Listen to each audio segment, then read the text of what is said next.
Good afternoon, everybody.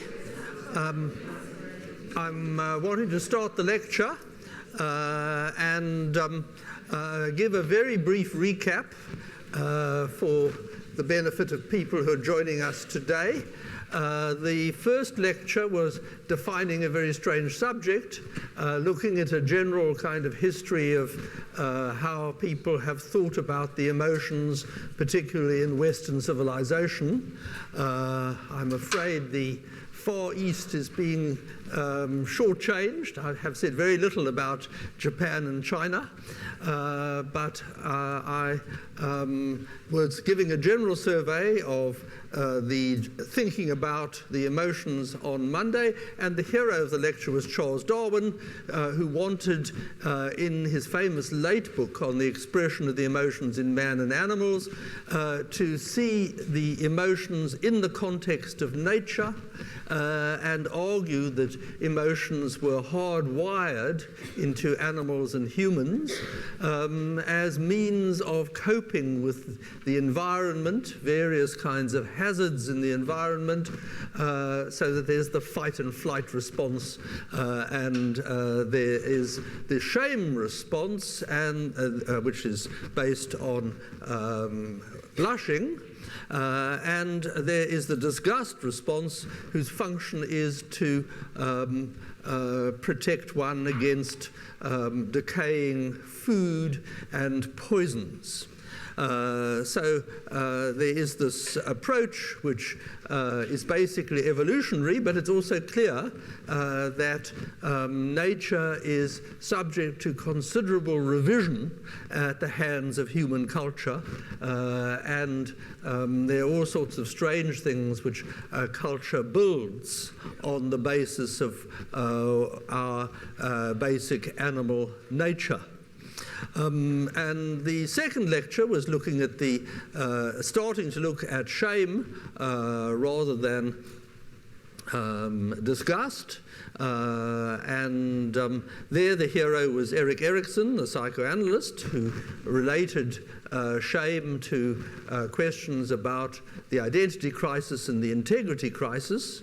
And yesterday I was looking at the work of the anthropologists and the historians who've been inspired by the anthropologists on the great Mediterranean honor and shame complex, which persists to this day in various Mediterranean countries, although it's not quite as intense as it once was. It's been subject to kind of social change and social pressure, although I think not as much as in Northern Europe, where Protestantism had a very radical effect. And I also looked at the end at Africa, a wonderful book by John Iliff, which imaginatively looks at the pre-colonial societies, many of which were warrior societies and had a kind of honor and shame culture rather similar to that of the Mediterranean peoples.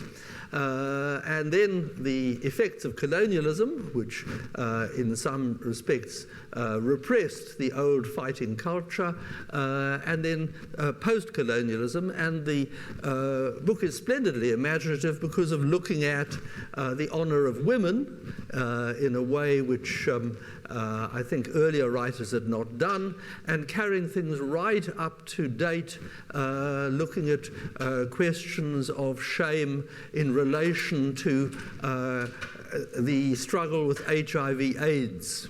There being, of course, huge levels of shame associated with being HIV positive, and this making it very difficult to combat AIDS in Africa.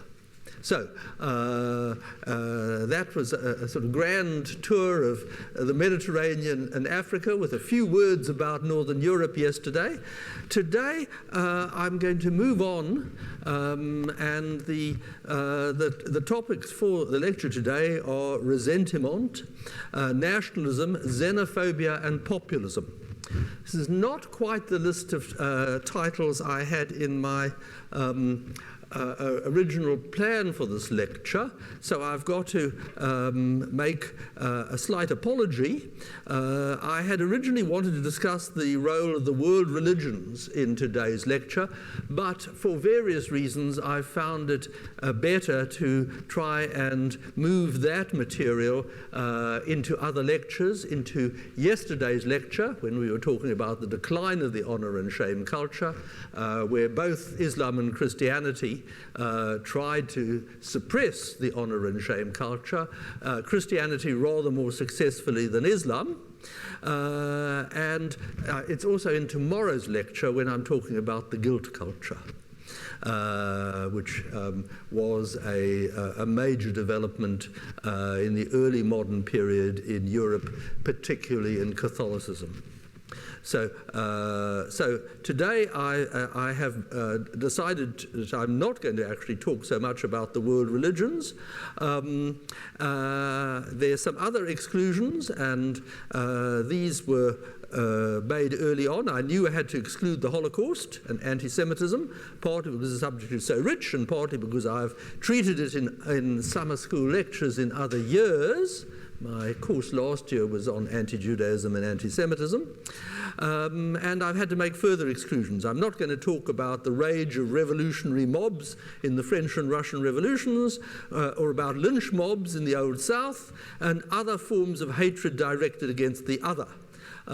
This is partly in order to keep the subject manageable, and also because I'm trying to focus narrowly on the phenomena associated with the emotion of shame.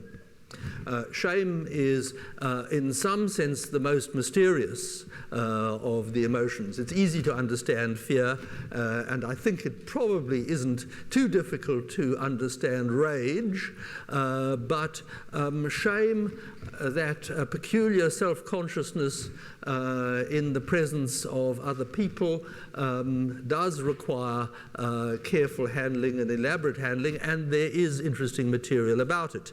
And it is related to all these other important social phenomena like xenophobia and chauvinism, which I'm going to talk about today. And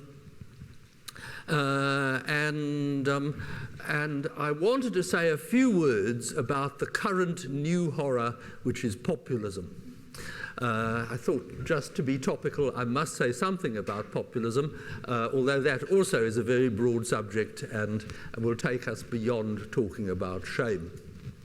There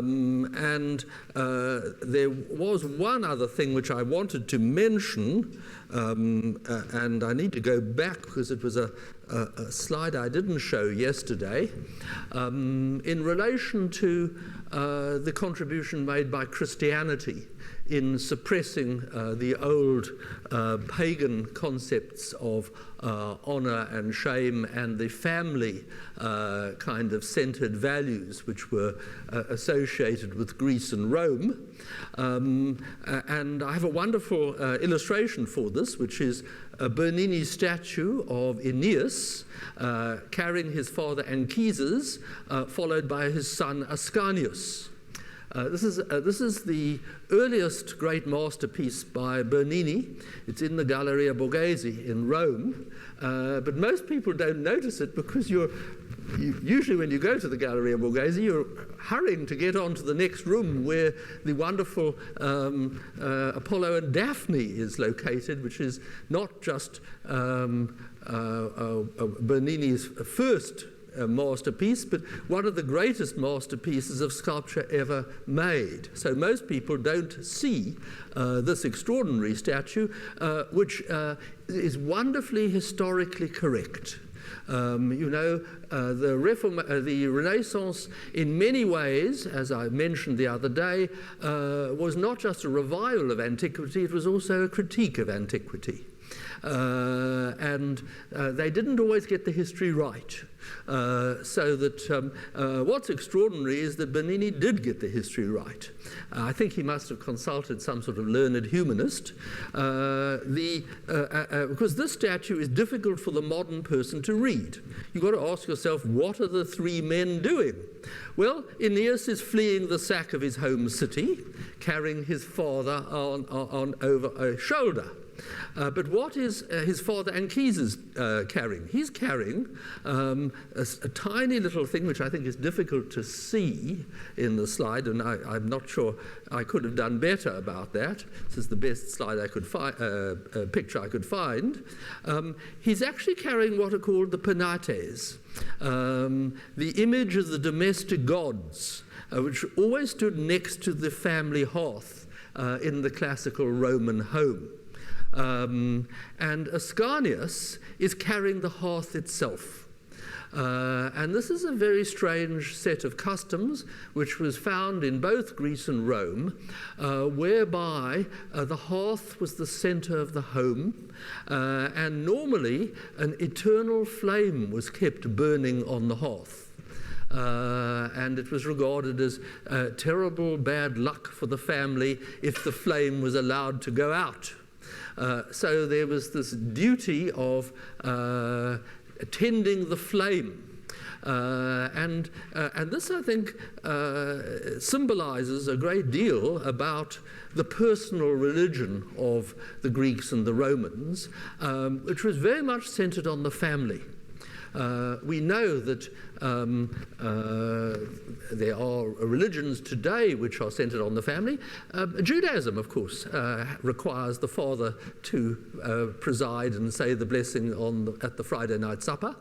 But the role of the Jewish father is much reduced in comparison with the Roman paterfamilias, because the paterfamilias in ancient Rome had the power of life and death over his wife, his children, and his slaves. And it was absolutely kind of normal for this to be exercised. In particular, whenever the wife gave birth, she would be somewhere in the back room with the midwife.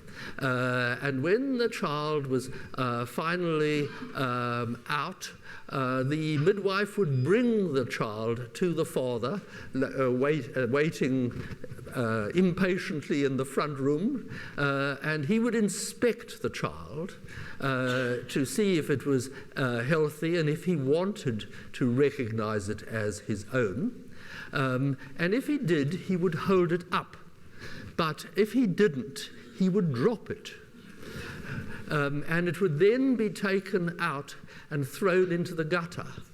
So that you have this terrific kind of wastage of children in ancient Rome, with the father exercising his power of life and death over the child.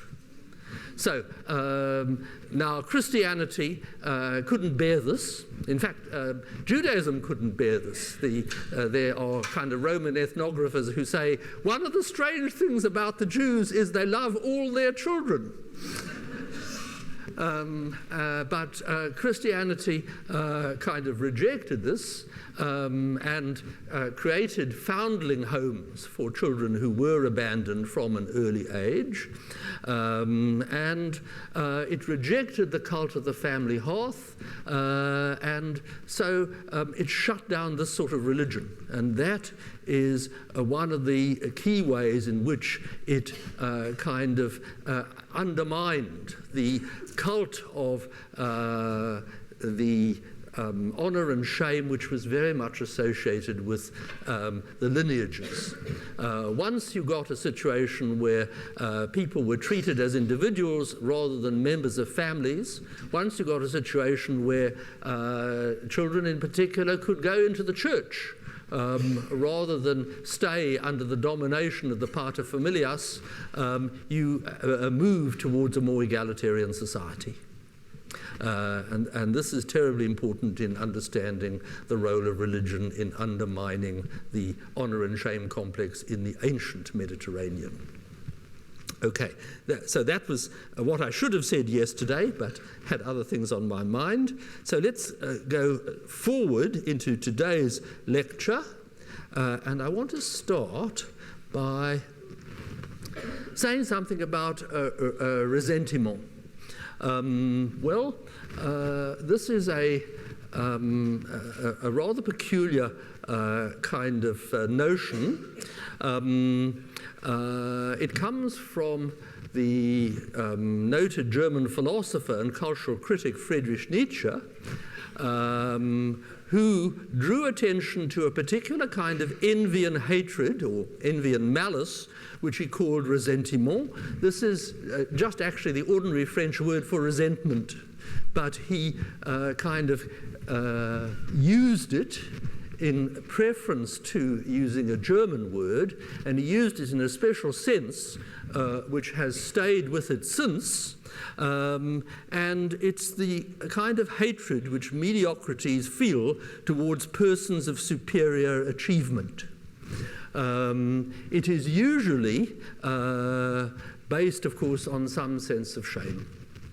If one feels inadequate, one of the ways of coping with that situation is by hating the person who makes you feel inadequate.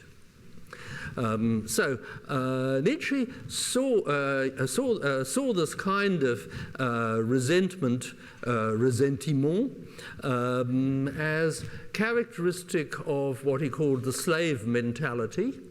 And you must remember, of course, he was an extreme right-winger in some sense. He disapproved of democracy. He was an elitist. He thought that the supreme aim of civilization should be to produce superior types, the so-called supermen. And he felt that the consequence of ressentiment was a kind of leveling down which would prevent the emergence of supermen. And of course, this goes, as I said, together with a certain kind of hatred for or contempt for democracy. Nietzsche was fairly kind of clear about his preference for a hierarchical society based on achievement.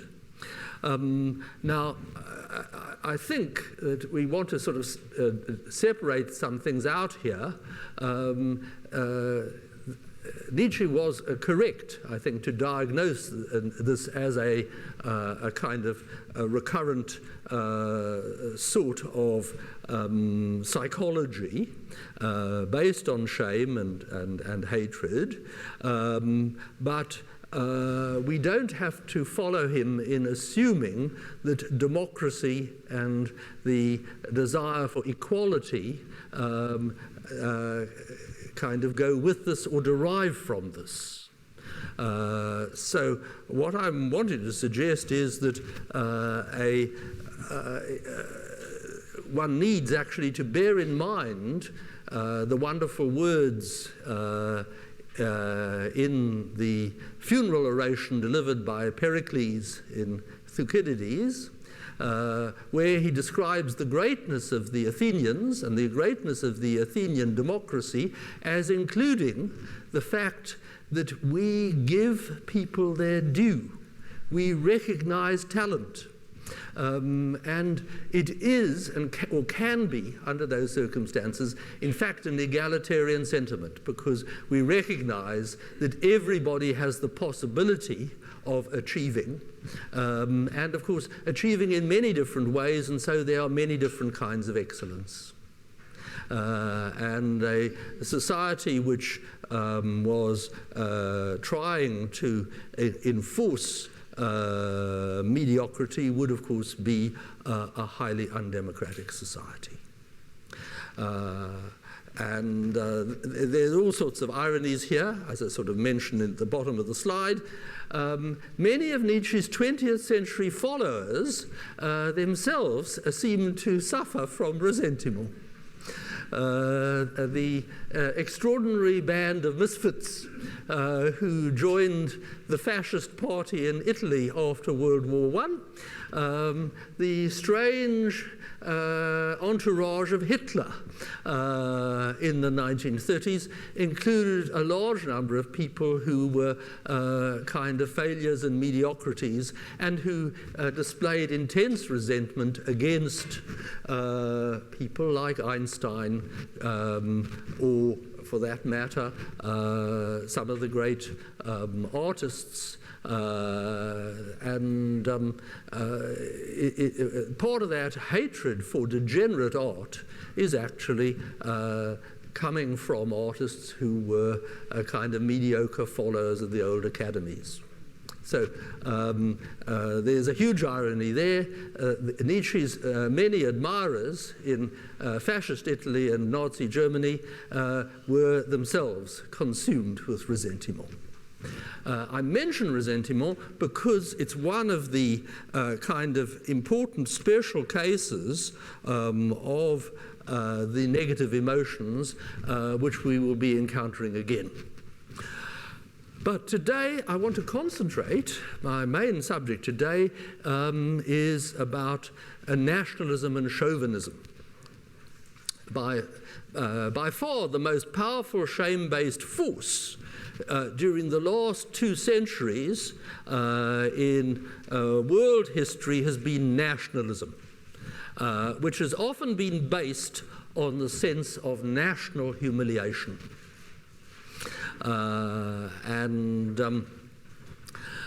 This is a subject which again was for a long time sort of obscured. There was a whole lot of idealism in the early 20th century among people who thought that cosmopolitanism was the right way to go. So we had idealistic supporters of the League of Nations who thought that nationalism was something disgraceful, and the less you talked about it, the better. And then, of course, we had the hyper-nationalism associated with fascism and Nazism, and that rather put a damper on kind of enthusiasm for moderate nationalism. But once we moved into the 60s with decolonization, nationalism kind of came back and was kind of acceptable or was idealized by Western enthusiasts for third world liberation.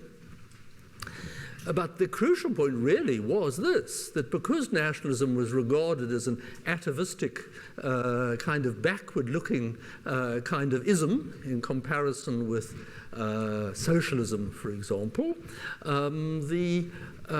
there was very little academic study of it. And this was something which, like the study of honor in the 1950s, came through in the post-war period.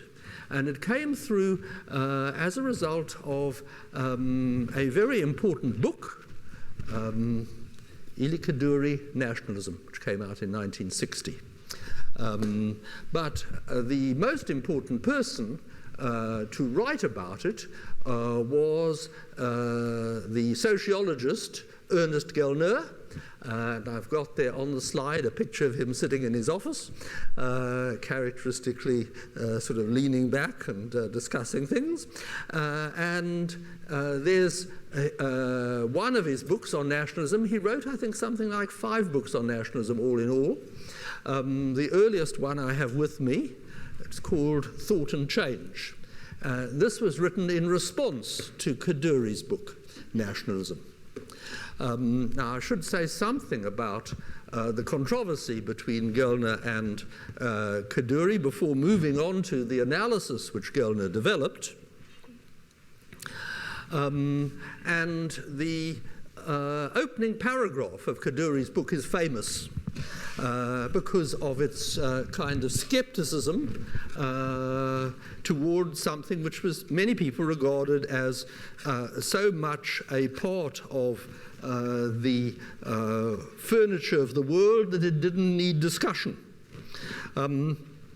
He says, nationalism is a doctrine invented in Europe at the beginning of the 19th century.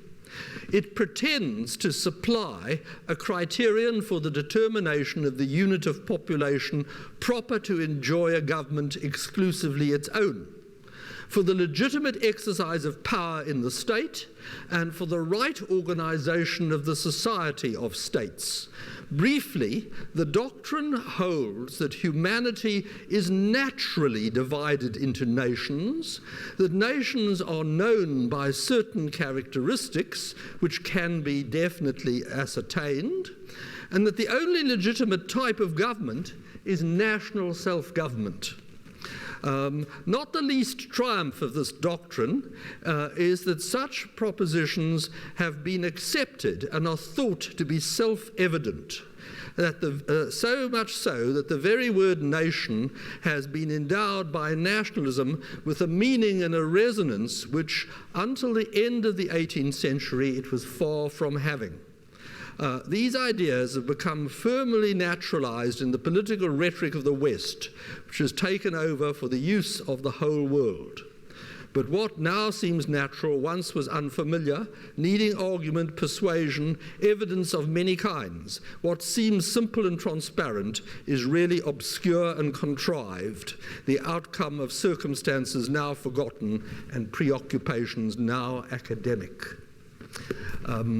The crucial point to make, really, I guess, is that until the end of the 18th century, one had the bulk of the governments of the world being carried out by kings and princes and bishops and similar people who, in many cases, spoke a language or practiced a religion or had a culture quite different from the people they ruled over. And the achievement of nationalism was to make people feel that this was unnatural, that you needed to have a people's monarchy if you were going to keep on royalty, as they did in England, or you needed to redraw the boundaries of the state so that one had the linguistic boundaries coinciding with the state boundaries. And of course that sometimes was impossible, and so there's a sort of general conviction among the purists of nationalism that countries like Belgium should not exist, or Canada not exist, or that the United States and England should be one country because they speak the same language. So nationalism is this doctrine and this extraordinary set of ideas which go with it. And as Kaduri correctly pointed out, this is all contingent. And not only is it contingent, but efforts to try and implement nationalism in terms of redrawing boundaries and moving peoples generally result in mayhem and chaos. And at the end of the First World War, the Versailles settlement allegedly recognized the nationality principle, but when they actually looked at the map, they found that the number of Europeans who were living in a country of different culture to themselves, the number of minorities in Europe was vast. Many, many millions. Their numbers have been tossed around. 30 million, 35 million is often one estimate. But the simple idea of making the boundaries correspond with linguistic boundaries just didn't work, and attempts to make it work resulted in massive dislocation and ethnic cleansing. So, now Gellner was the person who responded to Kaduri, because Kaduri's account is an intellectualistic account. It's an account of a doctrine, of a set of ideas propagated by intellectuals, and Kaduri tends to blame German idealistic philosophy for the ideas involved in nationalism, which seems very strange.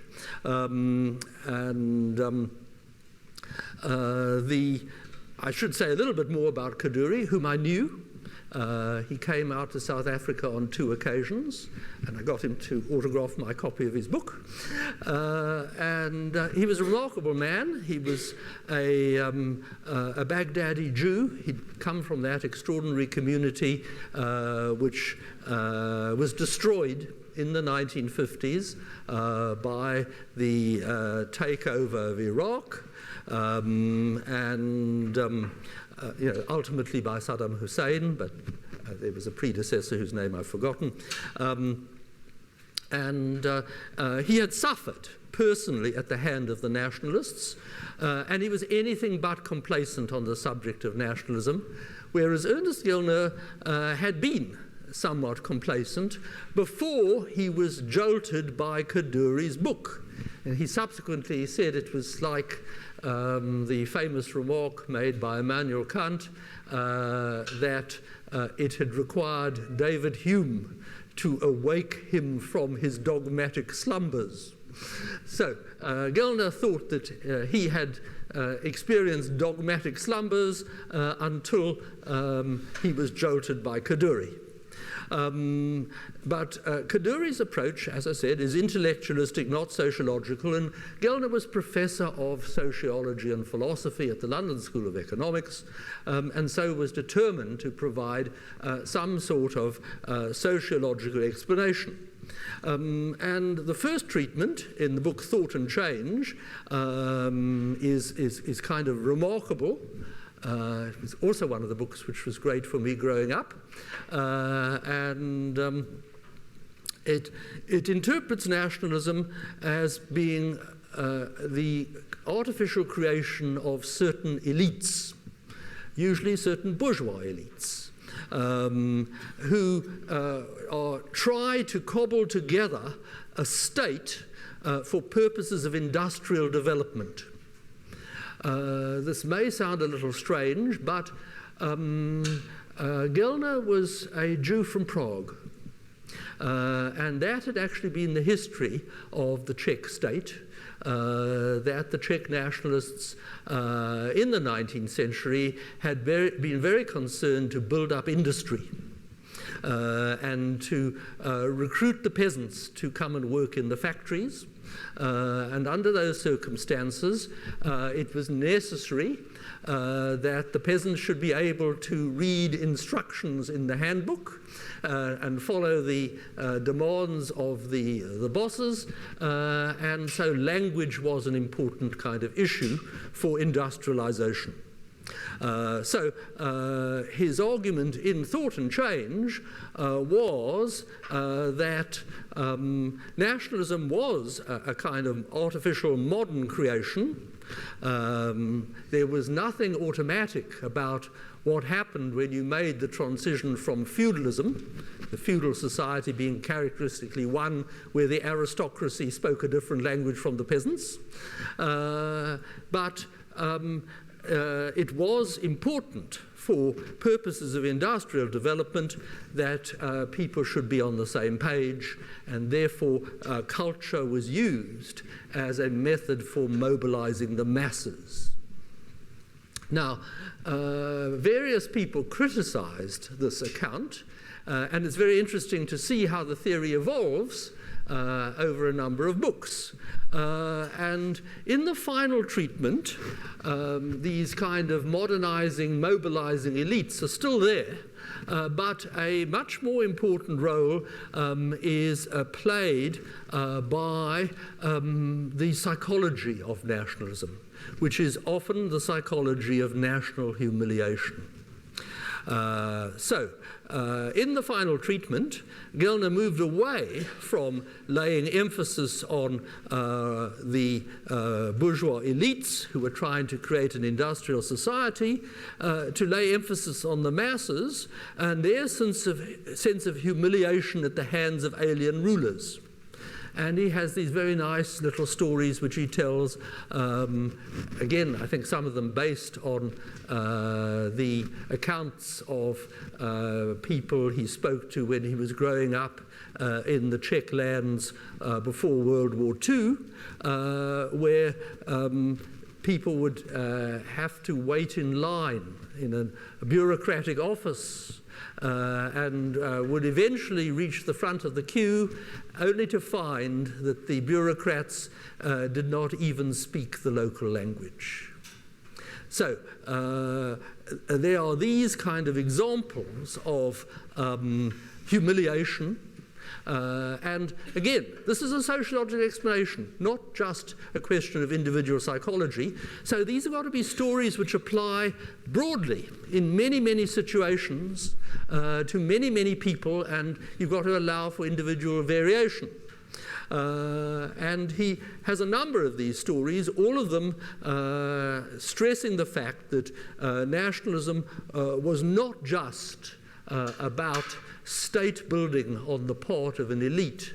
It was also about the sufferings and the humiliations of ordinary people, either faced with a traditional society, a feudal society which was collapsing, or a modern society which was being mobilized, as modern societies are apt to be, through processes of legal development and bureaucratization.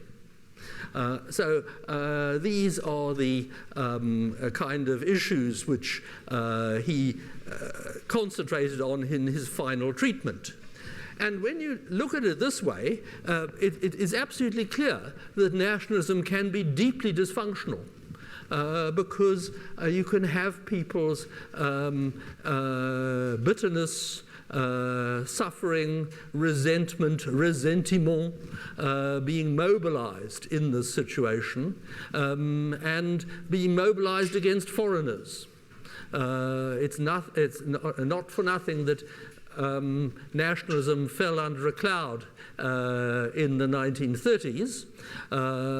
Nationalism very often was chauvinism, very often was associated with xenophobia and hatred of foreigners.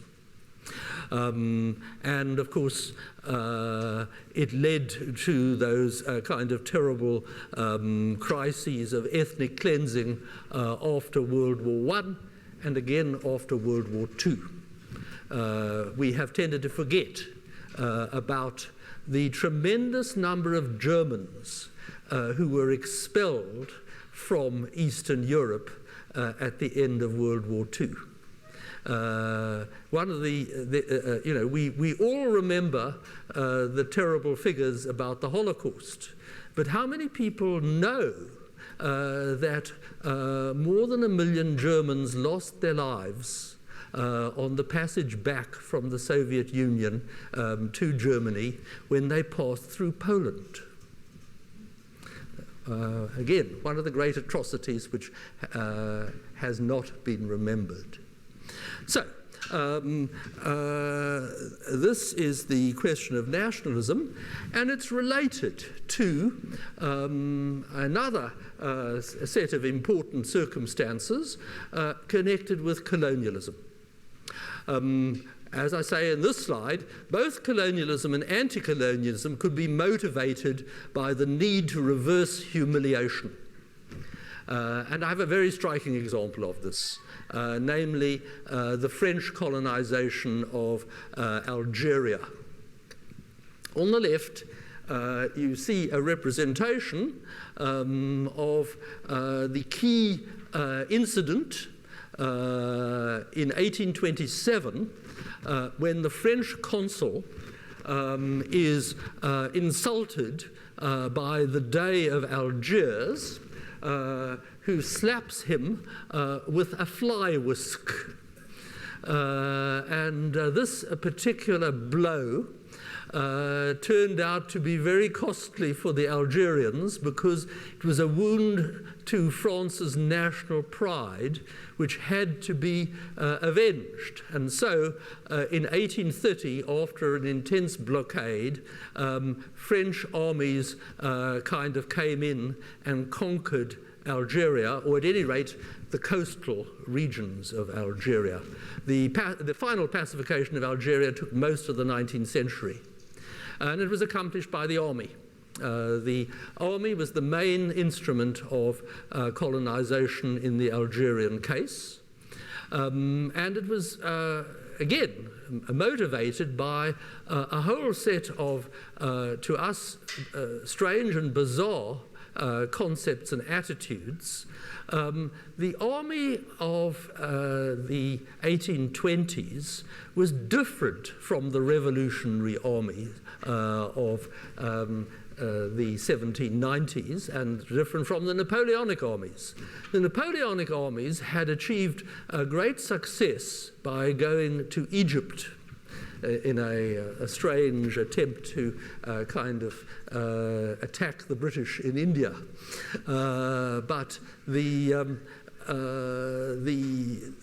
So the royalist armies after the Restoration had the feeling that they were inferior because they hadn't had success against a Middle Eastern people the way Napoleon had had.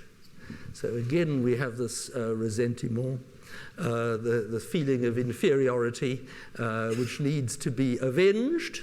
And so the diplomatic humiliation of France by the Day of Algiers, with the French consul being slapped with a fly whisk, is followed by the army, the royalist army, determined to take a stand not merely against the Algerians, but also in relation to their predecessors, in relation to the royalists, to the Republican armies and the imperial armies of Napoleon. And the resistance put up by the Algerians through the 19th century is repeatedly met with efforts at pacification by the army. The governors of Algeria again and again are military men. Absolutely extraordinary, horrible story. In some sense, you can say this is feudalism. You can say this is feudal concepts of honor, which were driving the army in its colonization of Algeria. And then, of course, after 1870, we start having the coming of settlers, including, of course, the people who were exiled as a result of the Paris Commune uprising in the middle of the Franco-Prussian War. And the colonists, of course, wanted to seize the best land, and so there's a whole other story about the mistreatment of the Algerians by the French. However, one also, on the other side of the balance, needs to say that some of the things the French introduced were good, and there was some loyalty. There were people who continued to support the French right the way through till the bitter end, even though they were Muslims and native Algerians. But in the 1950s, in that world where the post-war situation of colonialism is being questioned, the Indonesians rising against the Dutch, all those people in what came to be called the Third World, the Bandung Conference, which saw India and Russia getting together to try and organize an anti-Western or an anti-colonial bloc. The Algerians saw their chance, and of course there was this terrific anti-colonial uprising. Again, one of the most terrible wars under modern conditions. A horrible picture there I show you on the right with tanks in Algeria, and I had a choice of horrors to show you here. I, in the end, decided against showing you French soldiers marching around with human heads hanging from their hands and belts. But it was an incredibly bitter war, not least, of course, because it ended up as a war between the French and the French. with de Gaulle wanting to kind of free Algeria, but the army who regarded Algeria as their own special fief, determined to stay on and to resist, even if it meant engaging in terrorism of their own towards de Gaulle and towards the inhabitants of mainland France who supported de Gaulle. Terrible, terrible business.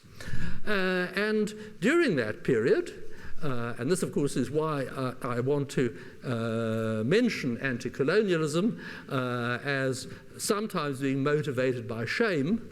By far and away, the most powerful recruiting slogans for the FLN, the National Liberation Movement in Algeria, were slogans about France having raped the honor of Algeria, about depriving Algerian men of their manhood, of it being important for Algerians to stand up and not live a life on their knees.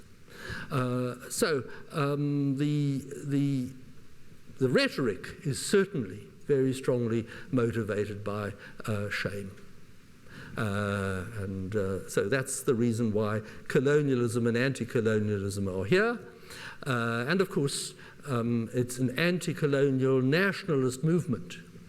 And in the long run, of course, it has very terrible consequences of another kind, because it was the Algerian army which came to power in an independent Algeria, not a kind of socialist democratic movement, and the army ruled with force and wasted its opportunities, wasted the money available from oil, got involved, mired in corruption, and behaved so badly.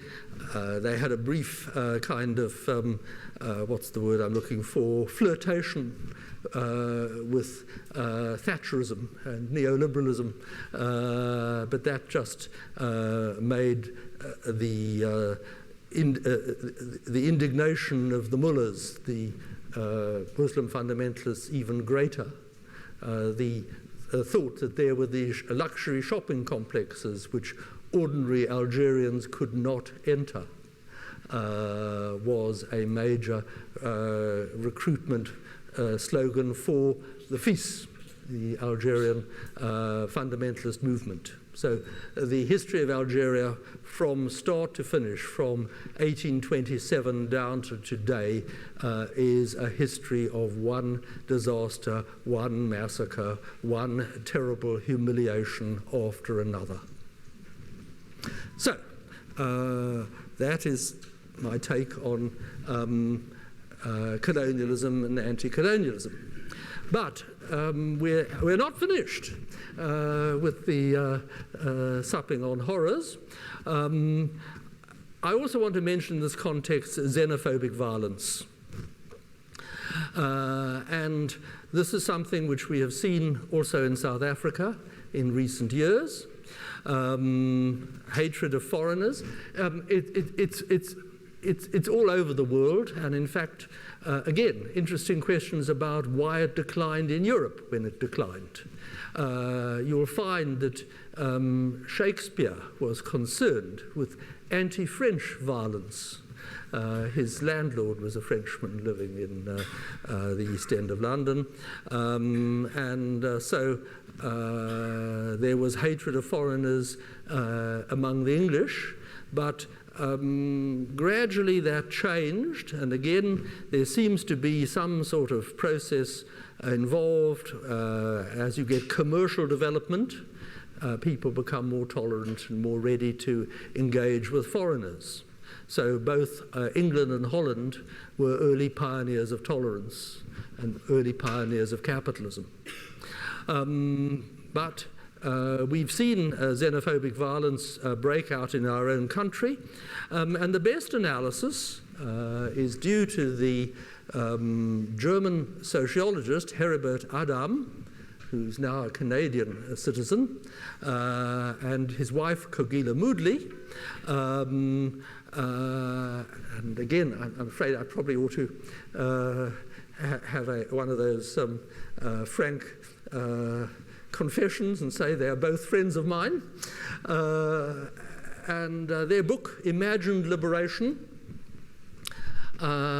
is one of the best analyses, if not the best analysis, of the subject of xenophobic violence. It's based on interviews to assess attitudes to foreigners in 3 countries, Canada, Germany, and South Africa. At the launch of the book, there you see Heribert on the left and Cogila in the middle, and the poet Brayton Breitenbach, who did the launch in my slide on the left. Well, it's a splendid book, not least because of its bucking the trend. The trend before Heribert and Cogila wrote on the subject was to want to explain things in terms of deprivation, in terms of saying that foreigners are kind of taking the best jobs or are forcing people to compete and putting pressure on wages, all those kind of economic explanations. But the analysis of Heribert and Cogila, on the contrary, rejects all that, saying that in many cases the people who launched the attacks on the spaza shops are not themselves owners of spaza shops, or even hired by owners of spaza shops. It's a question of there being kind of psychological pressure quite apart from economic pressure. And the psychological pressure is precisely, again, very often this thing about ressentiment. The conviction that foreigners are better than us because they are better businessmen, or because they manage to kind of organize things in a way which we can't, and they show up our inadequacies. So the argument ultimately is that xenophobic violence is an attempt to reverse humiliation at the hands of foreigners. And there's some quite remarkable accounts of this, or getting the attitudes of school children in particular towards foreigners in the interviews and in the questionnaires which they handed out. So I find the explanation convincing, and I think it's also convincing if one realizes that the number of people who are insulted by foreigners is actually much, much greater than the number of people who are injured by foreigners. Foreigners, particularly if they are good businessmen, tend to create business. They tend to create employment. They tend to create services and make all sorts of things available which are not otherwise available. So the issue here is one about insult rather than injury. And of course there are potentially many, many people who are insulted by the achievements of foreigners.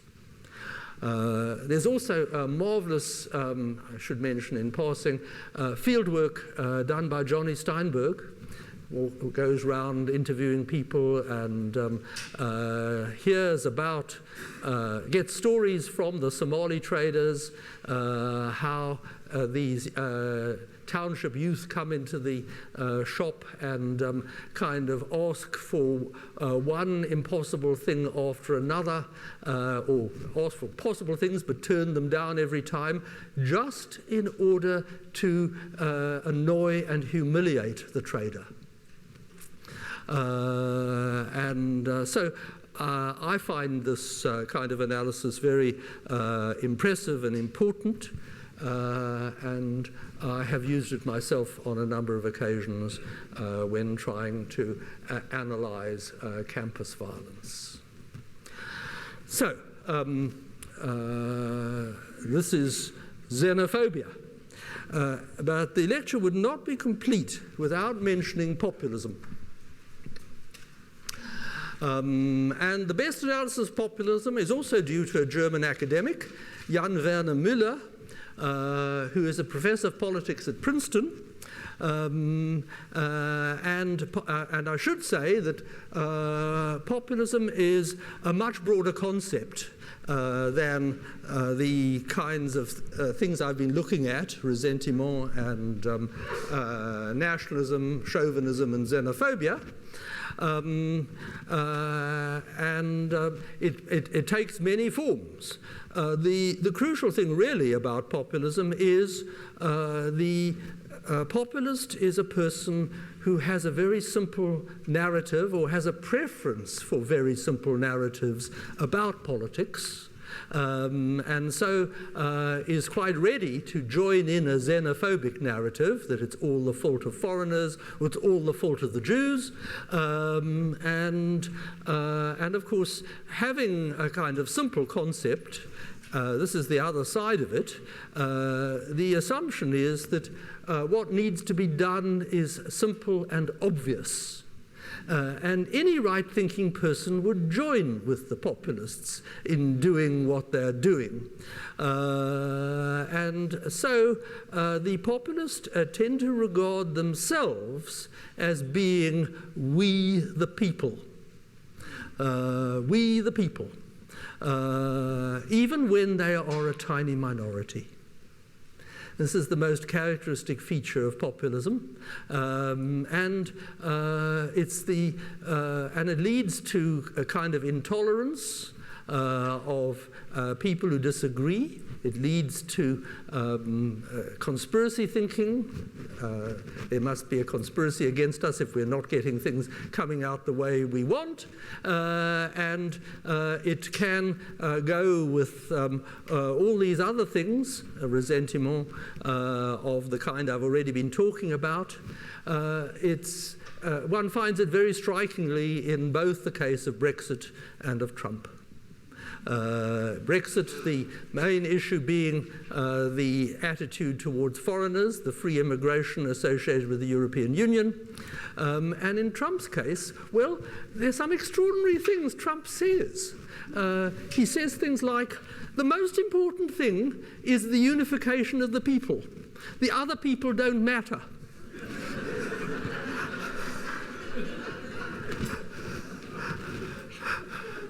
And that is one of the most sort of classic populist remarks I know.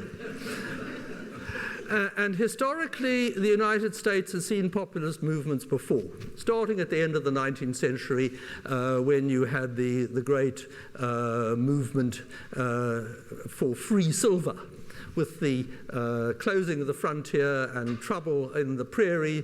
A whole lot of people in Nevada got it into their head that the real reason for the troubles in the American economy was the fact that America had moved away from a silver standard to a gold standard, and that the crucial thing was to have free silver.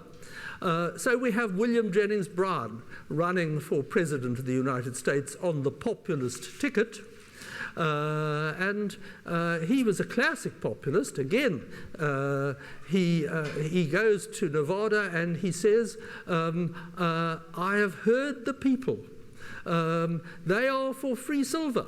Therefore, I am for free silver. And I will look up the arguments for it when I get back to my office. So, this is what populism is all about, but it often includes the kind of issues which I've been talking about, that is resentiment, hatred of foreigners, anti-Semitism, all these other kind of things. There's a great variety of populists, but if they're going to achieve power, they have to come in a coalition. and different brands of populism will unite and exist side by side. So that, I think, is what we are seeing with the Trump phenomenon. And there are some classic things, not just about uniting the people, but Trump wanting to deal with the flag burners.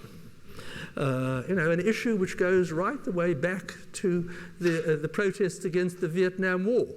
But flag burning was an assault on the honor of ordinary Americans. And so should be punished even now when people are not burning American flags. So, that is my take on